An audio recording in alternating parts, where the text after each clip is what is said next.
Rita Vassallo taħdem il-biċċerija pubblika għamlet wieħed minn 8 korsijiet li kienu offruti lir-raħala u lill-ħaddiema fis-settur tal-bejjem u l-laħam.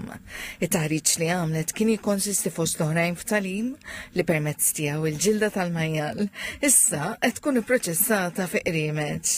Minflok tintrema l-ġilda tal-majjal qed tissajjar fil-forn. Hija xi ħaġa li fil-passat kienet tradizzjonali ħafna u nfittxija ħafna minna n-nittana speċjalment kuna jagħmluha wkoll u mbagħad kienet inqatat. Issa ħada daw il-courses li kienu vera interessanti. Se nerġgħu nsibuha fis-suq. Rita Vassallo hija waħda minn kważi 200 parteċipant. Dawn il-kolli nataw ħili ġodda permezz ta' korsijiet simili bħala parti minn proġett Biċċerija Train ikkofinanzjat mill-Unjoni Ewropea.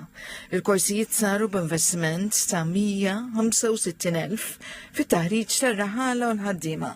Waqt iċ-ċerimonja tal-loti ta' ċertifikati lill parteċipanti, il-Ministru għall-Agrikoltura Anton Refalo qal li suċċess fis-settur agrikolu jiddependi mill-impenn kontinwu fit-tagħlim u mill-iżvilupp tal-ħiliet.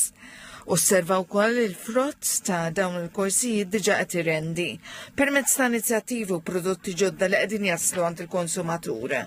Il-Ministru għall-Fondi Ewropej Stefan Zrinzot-Soppardi qal li l-proġett huwa eżempju kif fondi Ewropej huma investiti direttament fil-ħiliet ta' nies.